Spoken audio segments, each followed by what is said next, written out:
Nueva app. Actualízala y descárgala en App Store o Play Store. TVC va con vos.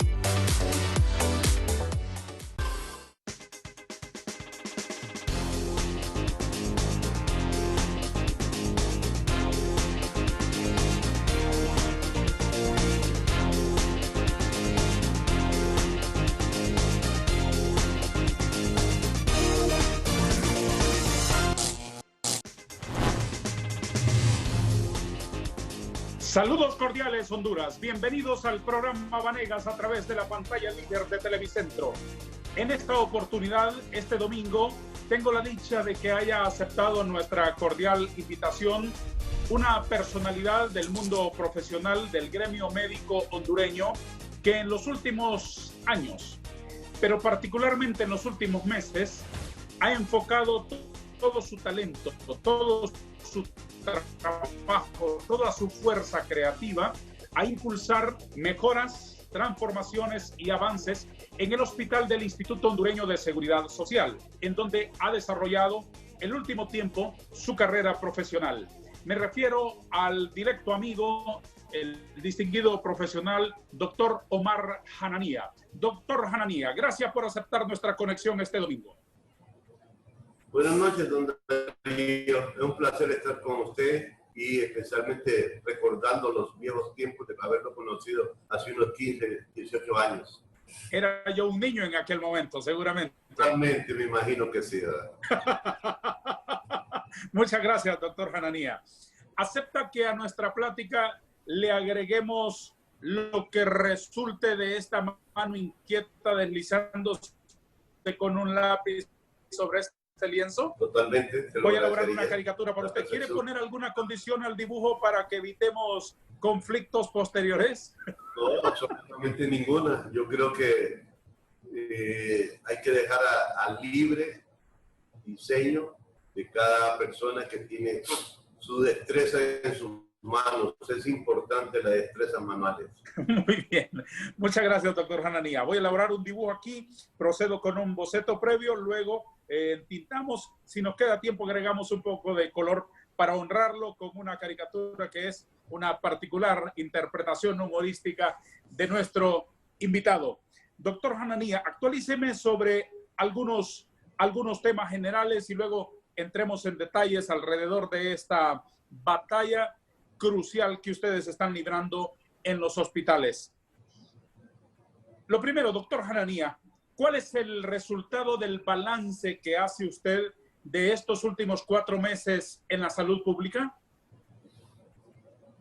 Pues, don Darío, yo creo que el balance no es tan positivo. Definitivamente estamos probablemente a un 50%. Posiblemente pudimos haber estado mucho mejor, a un 70, 80%, especialmente un país como el nuestro, un país que definitivamente somos pobres, que aspiramos mejores opciones de vida y que aspiramos a ser un país que puede salir hacia adelante. Creo que el mayor defecto que ha tenido esta pandemia es que descubrió y dejó la luz que no tenemos evidencia de proyectos de proyección. No tenemos gente que visualiza el futuro. No tenemos gente que maneje estadísticas. Y esos son de las grandes debilidades que hemos tenido en esta situación. Y creo yo que usted está muy enterado, especialmente en la parte política donde usted participa en el Congreso Nacional, y se va a dar cuenta que un presupuesto de la nación, un presupuesto de X secretaría, es un copy and paste, es copiado del año pasado, del anterior y el anterior, pero no ha habido una proyección o no ha habido un estudio de factibilidad hasta dónde queremos llegar, cuáles pueden ser las posibilidades y cuáles pueden ser las realidades. Entonces, doctor Hananía, ¿esta pandemia ha sacado a flote las carencias y el deterioro del sistema o las ha agudizado? No, sacó a flote las debilidades que existían. A flote que definitivamente, recordemos que hay muchas cosas que se cubren por medio de situaciones sociales, situaciones periodísticas, pero esto demostró y ha demostrado que definitivamente el sistema de salud de nuestro país ha sido precario porque ha habido otro tipo de prioridades. Creo yo que ninguna nación va a salir adelante si no se preocupa en dos principios básicos. Uno, salud, y otro, educación. Y en las dos áreas estamos calificados negativamente. ¿Ha sido este el peor tiempo de la salud pública? Sí,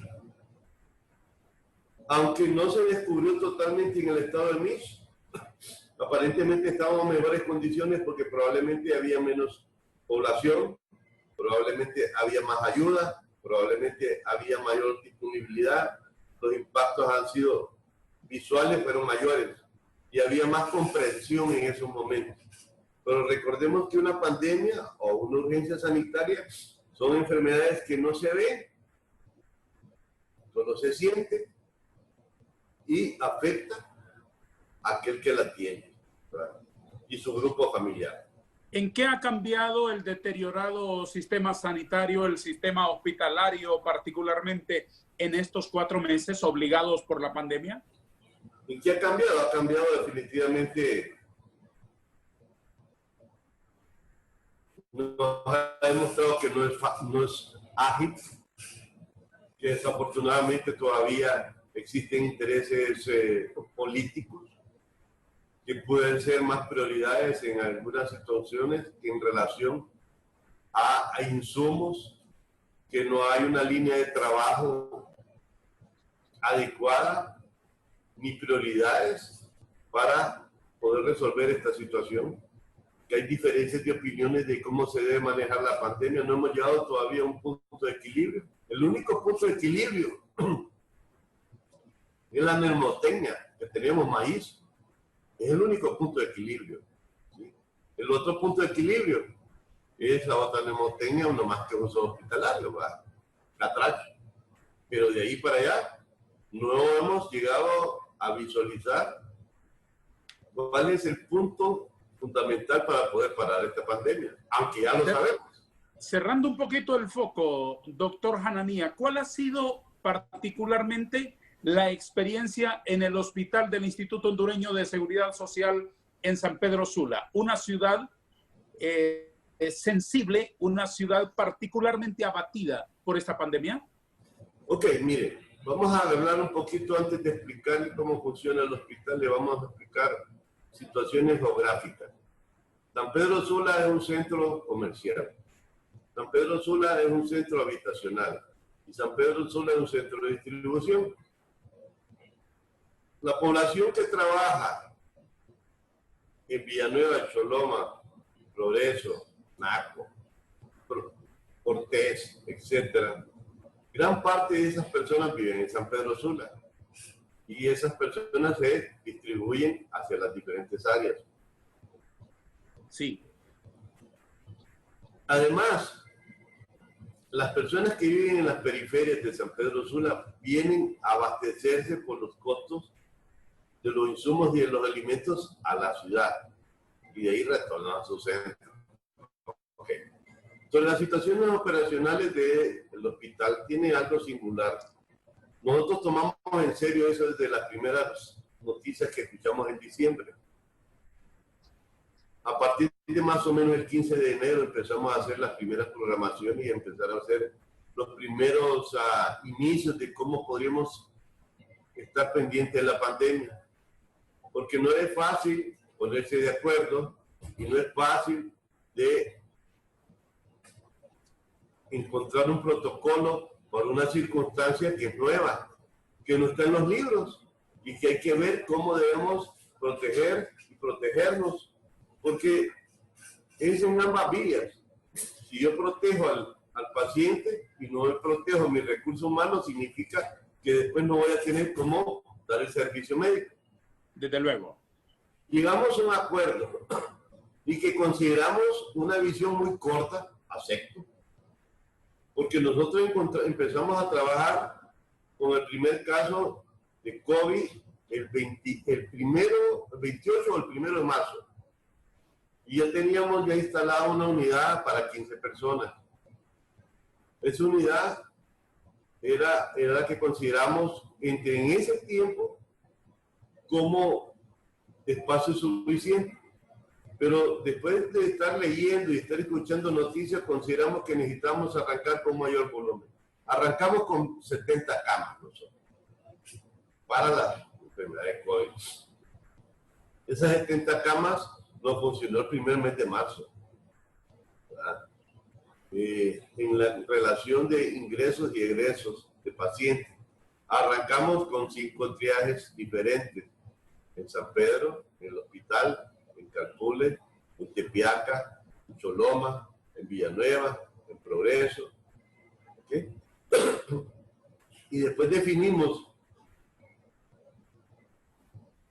que necesitamos ampliar un poco más la situación. En el mes de marzo empezamos a trabajar con nuestro mayor proveedor de recursos humanos o mayor proveedor de afiliados, que son las sociedades de maquiladores. ¿Haciendo qué? ¿Haciendo qué? Pues educando a los médicos, haciendo triajes, haciendo maneras de protección, porque realmente recordemos que aunque yo contrate un médico, no sabe manejar todas las necesidades y expectativas de la enfermedad de COVID. Desde luego, ante algo nuevo, desconocido para todos. Totalmente. Okay. Y desconoce las medidas de protección. Las medidas de protección son niveles diferentes, ¿no, Darío? Nivel 1, que es solamente una mascarilla quirúrgica,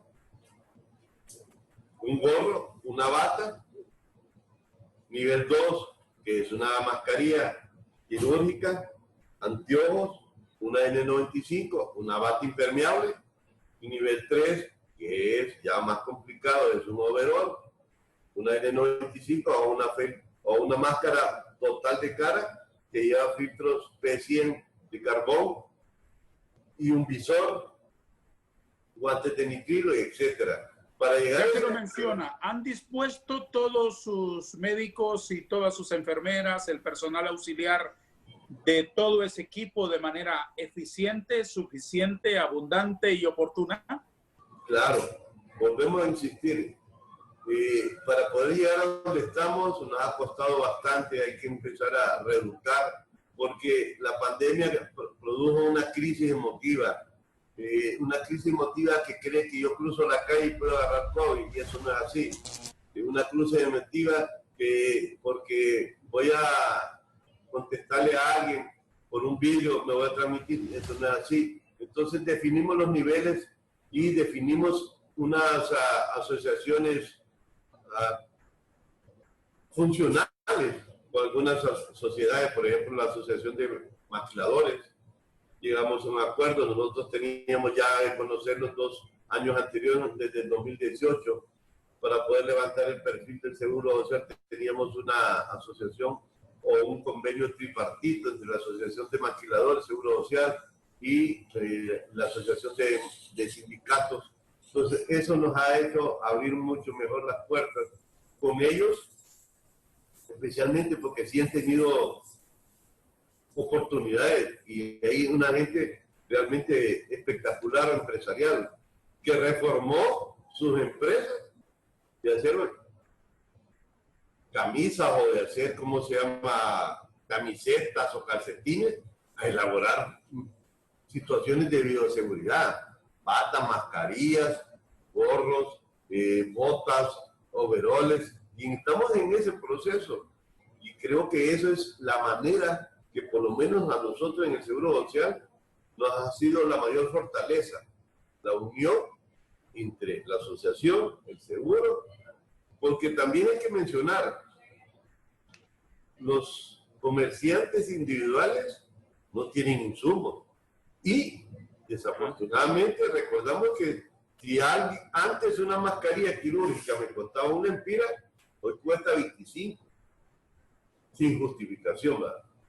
Claro. Doctor Hananía, ¿qué avances han tenido ustedes en el tratamiento de los pacientes? Avances que evidentemente se reflejan en la calidad de la salud y en la baja de la mortalidad. Bueno, mire, Usted me menciona la parte más difícil, que es la mortalidad. La mortalidad es a veces donde usted mide la función de una parte hospitalaria o no. Pero yo se lo voy a contestar a la inversa. A estos momentos de marzo a la fecha, ha atendido cerca de 56,000 pacientes sugestivos de COVID, claro, con enfermedades respiratorias. ¿Sí? Eso significa que han venido al hospital regional, a Villanueva, a Choloma, Progreso, Inaco, y además algo que no tenía el Seguro Social, el servicio domiciliario, que le digo yo, a trabajar. Me dice 56,000. 56,000 personas hemos atendido. ¿Cuál ha sido el resultado de esos tratamientos? Me lo explica, si le parece, después de una pausa, doctor Hananía. Perfecto. Vamos a detener por primera vez la andadura del programa Vanegas. Hoy que estoy conversando con el director regional del Instituto Hondureño de Seguridad Social de San Pedro Sula, el doctor Omar Hananía. Un minuto y retornamos.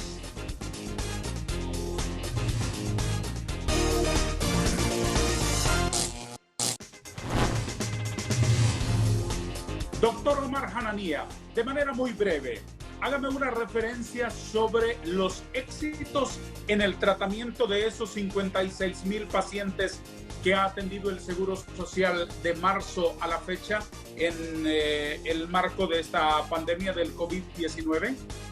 Bueno, fundamental. Uno, que más del 85% son de manejo ambulatorio, que todos esos pacientes han recibido tratamiento médico, ya sea Maris o específicamente nosotros manejamos con el medicamento de citromicina, ivermectina, y también damos acetaminofén y a veces zinc. Dos, que tenemos una detección más temprana de las personas que se empiezan a descompensar. Más o menos, para que tengan una idea, el 2.5 hasta el 3% de ese volumen se ingresa al hospital. Y tres, sobre la parte que no me gusta hablar, que es la mortalidad, disminuye especialmente en los jóvenes. Sí nos ha aumentado la mortalidad en la gente adulta. Creo que es la más difícil de manejar, porque convencer a veces a un paciente no convencido de que esté enfermo, esa es la gran dificultad.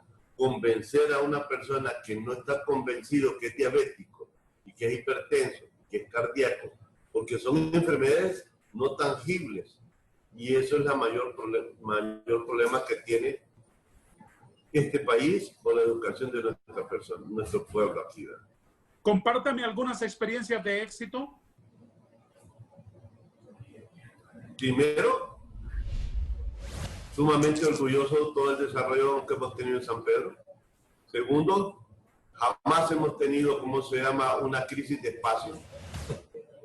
Tercero, es el único hospital que siempre mantiene capacidad operativa entre 20 y 30 camas diariamente para poder tener disponibilidad de espacio y de atención.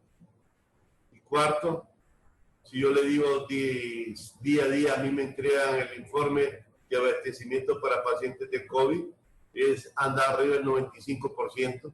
O sea, tenemos una maquinaria completa para trabajar en lo que es la crisis y trabajar también en los pacientes normales, porque tampoco los hemos descuidado. Porque nada me sirve solucionar la crisis que venga después un paciente descompensado. ¿Verdad? Entonces, ¿su hospital no está colapsado como otros? Absolutamente no. Esa es una respuesta rotunda. Nosotros tenemos suficiente espacio y estamos en un proyecto de crecimiento. Ahorita yo tengo 260 camas activas. Lo que pasa es que la gente se piensa que COVID solo es hospitalización así normal, don Darío. No es así. COVID es una enfermedad que implica todas las estancias de un hospital. Vamos a empezar. COVID empieza por un triaje en un hospital. Y ahí va a una sala de hospitalización. COVID implica a pacientes que llegan a emergencias. COVID implica a pacientes que tengo que operar por enfermedades comunes, por enfermedades de cáncer, por fracturas expuestas, por cuadros de apendicitis. COVID implica niños, COVID implica embarazadas, COVID implica cesáreas, pacientes que hay que hacerles cesáreas con COVID positivo. O sea, es una estructura grandísima que antes no la habíamos visualizado y que antes pensábamos que solo eran salas de hospitalización, pero empezamos a ver algunas debilidades. Por ejemplo, cuando salieron los primeros 4 pacientes de UCI, ¿a dónde los íbamos a poner? Tuvimos que formar una sala de rehabilitación respiratoria para los pacientes, porque esos pacientes pasaron de 4 hasta 6 semanas más en esa sala antes de ir a su casa. Porque el problema no es el COVID, el problema son las secuelas que le deja, que es una fibrosis pulmonar, que es una parálisis a veces de músculos pectorales o músculos intercostales. O sea, todo esto es un proceso. Nosotros que ahorita estamos pensando en lo más agudo, es resolver la pandemia. 2021, 2022 va a ser trabajar en las secuelas que dejó la pandemia. Esas son las diferencias que vamos a tener hacia adelante. Doctor, y si usted me dice que no está colapsado su hospital y que tiene suficiente espacio para atender, ¿por qué es frecuente observar cuando se recorre el Boulevard del Norte de San Pedro Sula unas filas casi infinitas de ciudadanos esperando horas y horas por entrar a esa sala que ustedes le dicen de triaje? ¿Por qué ocurre eso? Bueno, se lo voy a contestar sencillamente. Primero estuviera mejor localización si no tuviéramos la cantidad de casetas que tenemos frente al hospital. Desafortunadamente hemos hecho miles de gestiones y no hemos tenido la respuesta adecuada. Segundo, ¿a quién le toca resolver eso, doctor? Eso lo utiliza la municipalidad. ¿Al gobierno local de San Pedro Sula? Así es. Ellos están en una asociación de vendedores ambulatorios. ¿Sí? Y si yo le digo, mire, ya vino los bomberos, porque hay más de 20 chimbos de gas. ¿Se recuerda usted que en Tegucigalpa hubo ese incidente frente al estadio? Desde esa vez estamos trabajando nosotros. Ya vino salubridad, no hay agua potable, no hay sanitarios, etcétera. Pero bueno, ese es un punto aparte. Usted lo ve desde un punto de vista en la preocupación de ver a la cantidad de gente. Yo lo veo desde otro punto de vista. A mí es cierto que no es humano y no es, ¿cómo se llama?, la manera adecuada, porque probablemente en la estructura que estamos no tenemos espacio para colocarlos totalmente. El triaje tiene 14 médicos, don Darío. Y más o menos atendemos un promedio de casi 1.500 personas diarias en 12 horas. Esa cola que usted ve dura aproximadamente 6 horas a 7 horas en el día. Pero yo le voy a decir mi opinión muy particular, aunque no la compartamos. A mí me alegra verla. Y le voy a decir por qué me alegra. Me alegra verla porque ahí hay conciencia de la gente que puede venir cuando inicia síntomas o tiene algún malestar general. Me alegra verlas porque la mayoría son gente joven. Y para que usted tenga más o menos una idea, ellos ya están haciendo más conciencia de su responsabilidad personal y familiar. El 42% de las personas que vienen al triaje salen con pruebas rápidas positivas. El 42%. 42%. Aquí en el hospital Aclaro. El 42% se le da tratamiento y se le hace seguimiento cada 7 días o cada 14 días. Entonces, antes no venían, don Darío. ¿Sí? Ahora, ¿en qué consiste este tratamiento? No todos son de hospitalización, ¿no? No, este es ambulatorio, es nivel 1. Significa que el médico tiene un screening de las preguntas, le hacen la prueba rápida, si la prueba rápida sale negativa, le da sus recomendaciones para volver en tantos días. ¿Okay? Si la prueba rápida sale positiva, entonces se le da su tratamiento. El famoso que dice el pueblo maíz, ¿okay? Y se aísla entre 7 a 14 días. ¿Okay? Y se le recomienda, como es afiliado, Sí. traiga a sus hijos para poderle hacer las pruebas rápidas, porque son primer contacto. ¿Quiénes se van a contagiar? Los que viven juntos. Desde luego. Entonces, Desde luego. ¿qué es lo que sucede? Estamos haciendo, aunque mucha gente no le guste ver la gente afuera, esto es una réplica. Una réplica que si yo capto uno y si él tiene 2 niños, capto 3. ¿Sí? O capto 4 para la esposa. ¿Qué necesitaría usted, doctor, como autoridad del hospital para acelerar el paso de esas personas y que no tengan que esperar horas y horas y horas allá afuera, aunque usted lo vea desde el punto de vista positivo, que son ciudadanos conscientes que van en busca de auxilio pronto cuando empiezan a aparecer los síntomas? Ok, sencillo. Acuérdense que le expliqué yo de la ciudad. Le expliqué que geográficamente es un centro de acopio. La mayoría de estas personas trabajan en Villanueva, Choloma, Progreso, no van allá, pero ¿por qué? Porque como viven en la ciudad, entonces no se desplazan al triaje de las diferentes áreas. Entonces, por eso es que se descongestiona. Pero yo le puedo dar el otro ejemplo. Nosotros tenemos triaje para empresas diferentes en la Expocentro. Por ejemplo, comida rápida, tiendas grandes, la DPI, Cámara de Comercio, Ministerio de Trabajo, lo que a usted se le puede antojar, cervecería, etcétera, etcétera, etcétera. La incidencia, tal vez sea por el nivel, es menor, anda el 12%. Ahí más o menos vemos alrededor de 300 pacientes diarios.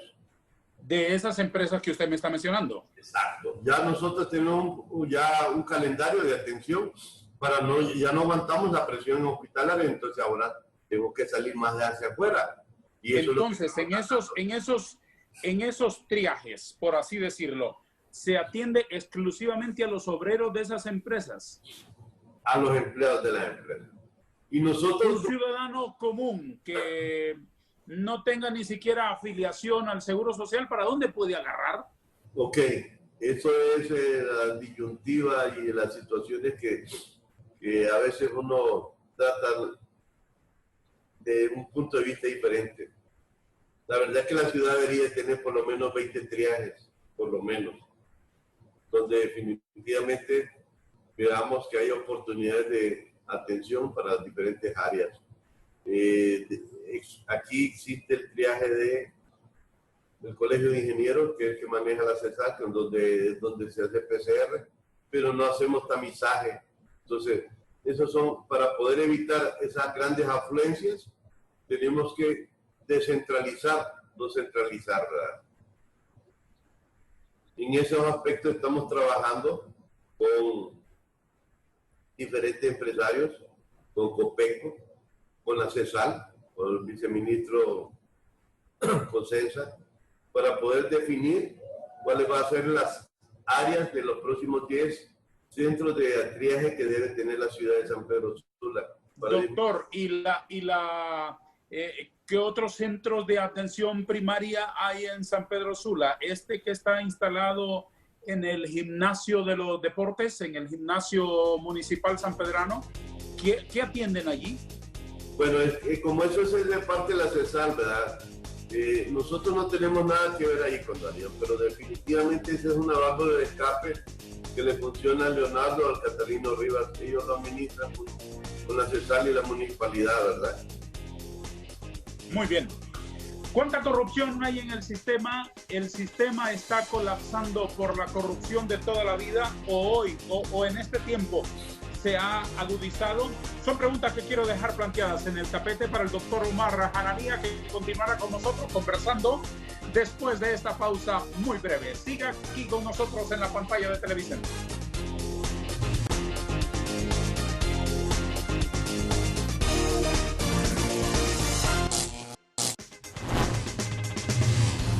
Están ustedes acompañándonos en un espacio singular. Cada domingo, a través de la pantalla líder de Televicentro, dibujo y converso. Converso y dibujo. Converso con personalidades de la vida nacional que vienen aquí a darnos a conocer información, opiniones, su propia interpretación sobre los fenómenos de la actualidad, como hoy, que estoy conversando con el doctor Omar Hananía, director regional del Instituto Hondureño de Seguridad Social en San Pedro Sula. Y, obviamente, aprovechándome de la gentileza de este buen nombre, estoy elaborando aquí una caricatura en su honor. Bastante avanzado el dibujo, como una espada combatiendo al COVID-19. Así lo estoy retratando, doctor. ¿Qué le parece? Recuerde que hay que dejar el pensamiento a los artistas, ¿verdad? Muy bien. Un retrato de más o menos sus batallas de estos tiempos. Doctor, ¿cuánto pesa la corrupción en la salud pública? Bastante. Desafortunadamente, bastante. Es penoso mencionarlo y decirlo. Es una de las frustraciones que uno mira, ve, observa, que no se debería de ser, porque aparentemente lo único que uno observa es que es un modo evidente de lo que es la política en lo que corresponde a los presupuestos, especialmente en las áreas de salud y en las áreas de educación. ¿Cómo se resuelve la crisis del sistema de salud en términos generales? ¿Qué medidas hay que tomar? Pero, si nos olvidamos de lo que estamos pasando, es diferente a lo que está. La respuesta sería, ¿hablamos de la pandemia o hablamos de la crisis? Muy bien, como usted quiere enfocarlo. Si quiere comenzar por poner más o menos a tono el sistema para que dé respuesta a este desafío colosal que ahora enfrentamos y, por supuesto, un par de ideas pergeñando el futuro para que el sistema pueda responder a la morbilidad acostumbrada con la que llegan los pacientes todos los días a tocar las puertas de los hospitales. Bueno, primero, yo más bien lo motivaría como diputado que por favor le entreguen a ustedes el inventario de recursos humanos que tiene la CESAL, Socinajero, quien sea. Segundo, lo motivaría también que le entreguen el inventario de insumos, de medicamentos para lo que es COVID. Tercero, el proyecto o el inventario de los insumos de protección. Cuarto, el proyecto de crecimiento.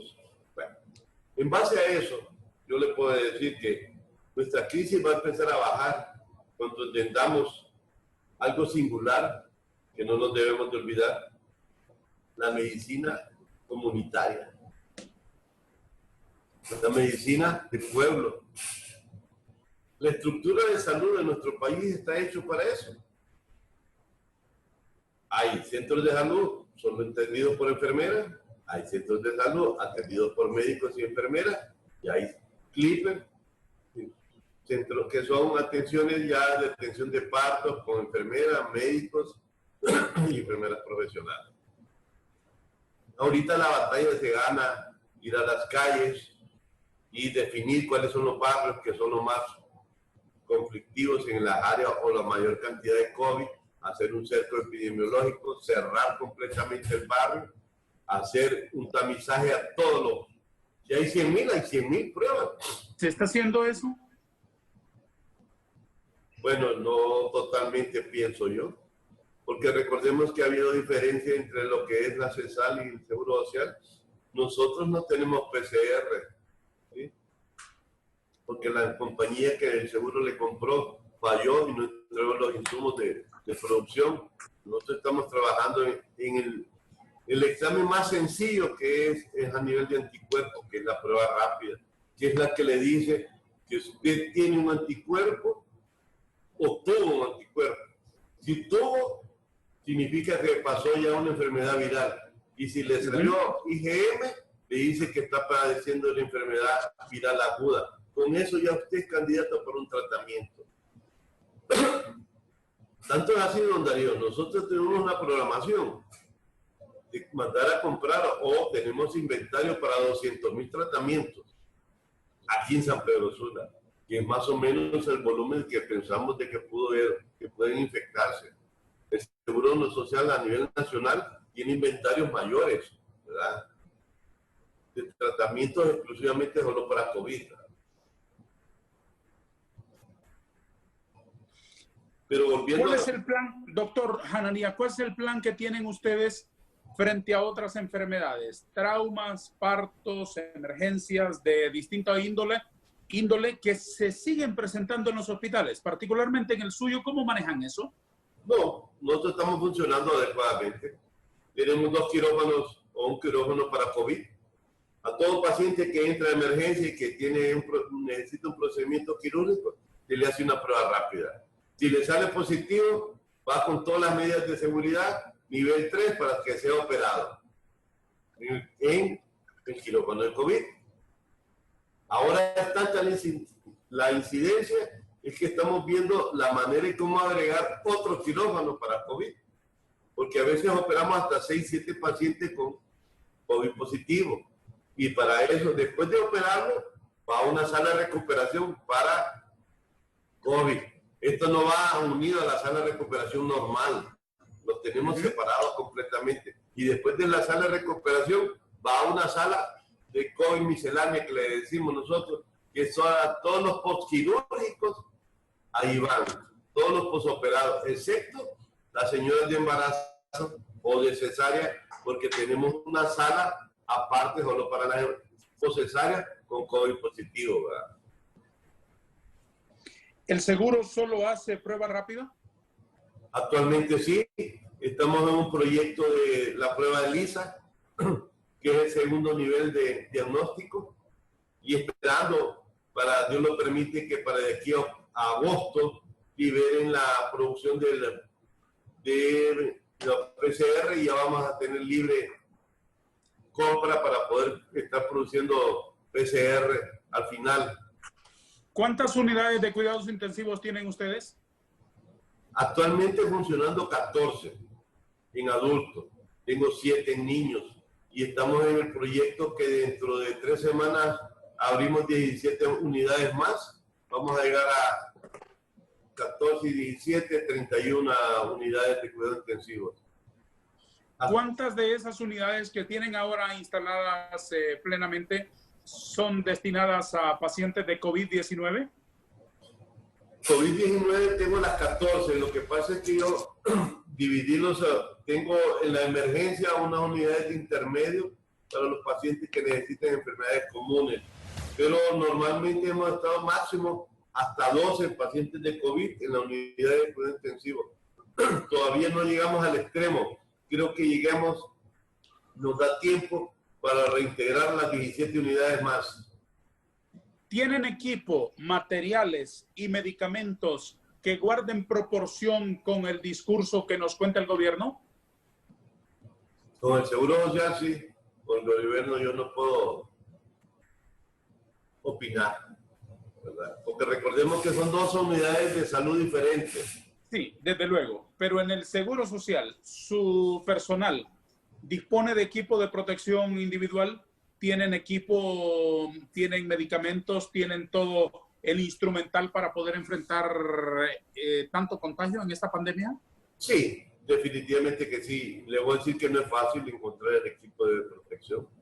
Le voy a decir que difícilmente es una tarea de día a día de desgaste, de estar viendo los inventarios, de estar viendo cuántas personas vienen a turno para poder hacer una programación de semana a semana, porque nosotros entregamos acá semanalmente. No le va a parecer un número pequeño, 40,000 kits de protección hemos entregado de marzo a la fecha. 40,000. A su personal. Claro, así es. ¿Y el personal se ha contagiado, doctor? ¿Tiene casos de médicos y de enfermeras o de auxiliares que se hayan convertido en pacientes de COVID-19? Claro, recuerde que el hospital ya con los cambios de estructura administrativa, nosotros le damos medios de protección. Choloma, Villanueva, Progreso, La Ceiba, Roatán, Tocoa, Blanchito, Islas de la Bahía, a todo lo que es la región norte. En lo que refiere a recursos humanos, sí, tenemos gente contagiada definitivamente. La mayoría es de primera línea. Las personas que se contagian que no tienen de primera línea es porque lo quieren afuera. Afortunadamente la mayoría de mi gente ya está fuera del proyecto de enfermedad, ya está prácticamente recuperado o curada. El último salió el día de hoy. ¿Sí? Acaba de salir de la unidad de cuidados intensivos para su casa. Ahí ya no tengo ningún médico, está en excelentes condiciones. Hablé hoy por la mañana con él.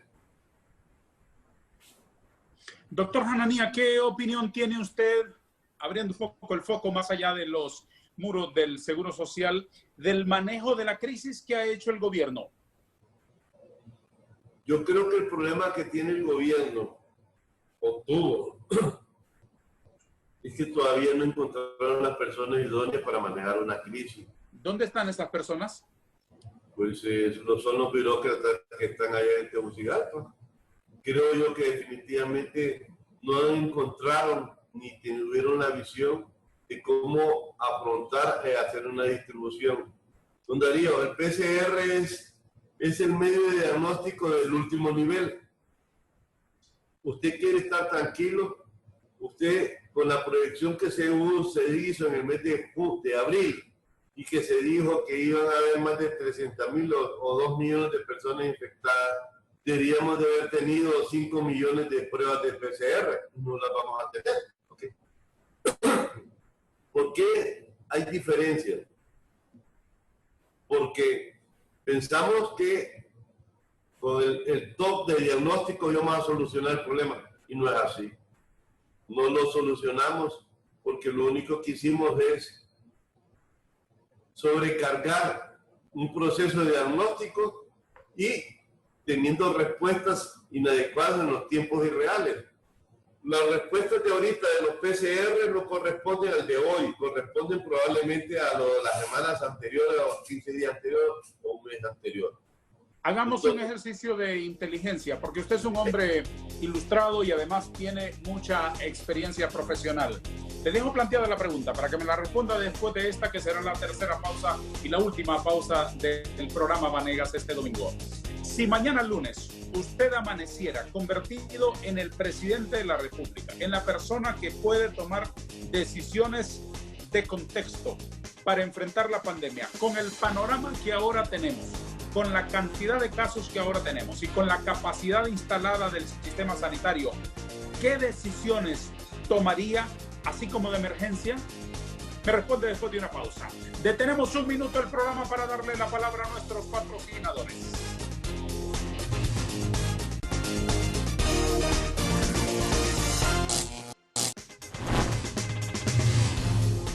Distinguido doctor Omar Hanania, hipotéticamente, si mañana a las 8 de la mañana su escritorio fuera el del presidente de la República, con el panorama actual, con la capacidad instalada del sistema sanitario, con las estadísticas de contagiados del COVID-19, ¿qué decisiones tomaría de manera urgente? Bueno, Darío, mire, no es fácil contestarle una situación de esta, pero sí lo voy a decir agregándole algunas circunstancias. Desafortunadamente, esta pandemia vino en una época de traslados de gobierno y desafortunadamente en este momento lo que uno ve, observa que la política le está pasando una factura al señor presidente, que está quedando prácticamente solo. Pero volviendo a su situación, yo considero que definitivamente, primero, hay que buscar las personas que han tenido la oportunidad de trabajar día a día en este tipo de situaciones. Creo yo que no necesariamente tiene que ser la ministra de Salud o el viceministro tal, no, sino que acercarse más con personas que han tenido opciones de triunfo. Yo el otro día en una declaraciones yo decía, bueno, si realmente no tenemos gente que tenga especialidad en proyectos, busquemos una persona que tenga experiencia en proyectos en la universidad. Hay nuevas carreras. Podemos buscar un ingeniero industrial para que me ayude a manejar estadísticas y ser más realista, más funcional desde el punto de vista ejecutivo. Porque al tener bien claro los puntos de vista ejecutivos, usted puede tomar decisiones cómo va a mover su gente para poder actuar. Pero si no usted tiene bien claras las situaciones ejecutivas o especialmente las estadísticas, estamos muy mal, definitivamente va. Y yo me preocupo, don Darío, y me frustro. Vi unas imágenes de una situación del hospital de Choluteca, realmente desgarradora. Eso es inhumano, eso no puede ser, eso es imposible que podría ser. Es cierto que somos países pobres, pero yo creo que no es porque no haya oxígeno. Yo creo que es porque no tenemos las personas idóneas, porque desafortunadamente contratamos la gente para el puesto, no el puesto para las personas. ¿Qué opina del papel que ha jugado el Colegio Médico? Es preocupante. Creo yo que definitivamente tomó una decisión que no era para la situación actual de nuestro país. Una cosa es la diferencia política, pero otra cosa es la obligación moral de país. El Colegio Médico es el único que certifica para poder laborar como médico. El Colegio Médico tiene todo el inventario de recursos humanos y debería saber cuántas personas pueden manejarse en esa pandemia, cuántos internistas hay, cuántos intensivistas hay, cuántos neumólogos, cuánto esto. Y ella le pudo haber, el Colegio Médico en sí, le pudo haber puesto un panorama de cómo manejar en las diferentes áreas, porque tenemos serios problemas, don Darío. Mire, dicen o dijeron que van a entrar 800 ventiladores. ¿Dónde los van a poner? No tengo ni la menor idea. Han vendido un montón de productos porque la gente no conoce el fondo. ¿Cuánto es colocar y llegar a colocar un ventilador? Esto no es como un ventilador que echa aire y así nomás, no. Implica una infraestructura, implica una serie de gases medicinales que no los vamos a tener. Aunque ahí van a estar los ventiladores, en la bodega no se ve qué, pero no se van a poner a funcionar. ¿Cuáles son sus valoraciones, doctor Hananía, sobre la compra de hospitales de Invest? Yo creo que ofendieron al pueblo. Eso puedo dar mi respuesta. Es una ofensa a la inteligencia. Evidentemente no fue programado para solucionar o cubrir una pandemia. ¿Es cierto que en los hospitales privados no reciben a todos los pacientes que se presentan con la sintomatología del coronavirus? Bueno, por lo que tengo entendido aquí en San Pedro Sula, definitivamente sí. Conozco mucha gente que está siendo atendida en los hospitales privados. Lo que sucede es que no todos los hospitales privados tienen las condiciones para ese tipo de pacientes, ¿verdad? Entonces, probablemente los hospitales pequeños no lo reciben, pero los hospitales grandes sí, porque necesitan flujo y necesitan suficientes insumos. Unas últimas inquietudes. ¿Hay lecciones por aprender de todo esto? Claro. Una reorganización, una reformulación de lo que es la salud de nuestro pueblo. ¿Qué deben aprender los políticos, particularmente? Apoyar la salud, la educación y no colocar políticos en puestos que incurren riesgos de vida. ¿Qué han aprendido los médicos? Los médicos hemos aprendido que definitivamente hay enfermedades que no existían y ahora tenemos que revolucionar para poder protegernos y proteger al paciente. ¿Qué debemos aprender los ciudadanos, todos? Educación básica. Hacer caso a las medidas mínimas de seguridad, mascarilla, lavado de manos. Con eso usted evita. ¿Qué aconseja usted a los empresarios en este momento? Que sigan aportando lo que puedan y que sigan apoyando y que se pongan en conjunto con las autoridades de salud, el gobierno, y hacer un trabajo tripartito para que podamos salir de esta pandemia. Porque esto no solo va un mes, esto probablemente nos puede llevar todo hasta diciembre. ¿Cuándo sería oportuno, doctor Hanania, abrir las escuelas, abrir las iglesias y abrir las fábricas? En escuelas, personalmente, yo pienso que hasta el 2021. En las iglesias, personalmente, pienso que el 2021. En las fábricas se puede manejar como se han manejado en muchas fábricas, dependiendo de la cantidad de empleados que tienen, las restricciones y las recomendaciones que existen, ¿verdad? Hay protocolos ya definidos, ¿verdad? Doctor Omar Hanania, estoy sumamente honrado por su presencia hoy con nosotros, por aceptar nuestra conexión. Tengo una caricatura que ofrecerle que he estado elaborándola aquí mientras escuchaba sus brillantes respuestas. Y como no tengo otra manera de ponerla en sus manos que a través de la vía telemática por ahora, voy a hacerle una fotografía a la caricatura y voy a enviársela a su teléfono. Espero que la reciba oportunamente. Mientras la muestro al público. El dibujo con el que honramos la presencia hoy en el programa Vanegas del doctor Omar Hanania, director regional del Instituto Hondureño de Seguridad Social en San Pedro Sula. Este es el dibujo con el que lo honramos. ¿Lo ha recibido, doctor? Don Darío, aquí está, definitivamente. ¿Qué le pareció? Oh, excelente. Es la percepción de los artistas. Vuelvo a insistir. El artista tiene una visión diferente y las manos son las que tienen que hacer el trabajo. ¿Por qué le digo yo de las manos? Recuerdo, yo soy cirujano. Si yo me lastimo las manos, no como, porque opero. Porque mis manos son mi instrumento de trabajo. Las manos suyas son instrumentos de trabajo.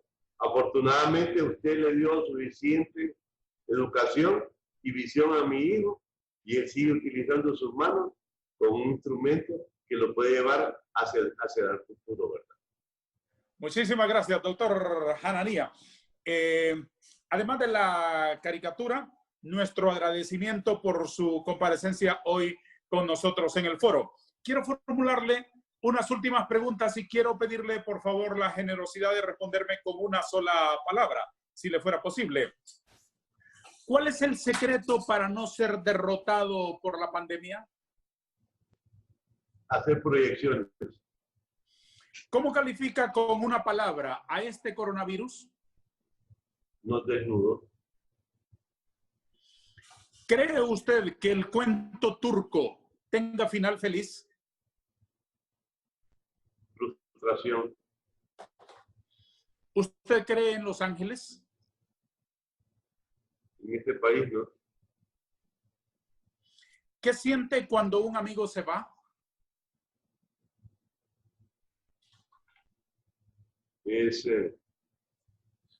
No se puede contestar con una sola palabra. Realmente hay un conflicto de emociones que lo golpea mucho. Lo golpea mucho a uno. ¿En qué ha cambiado usted en estos meses, doctor Hanania?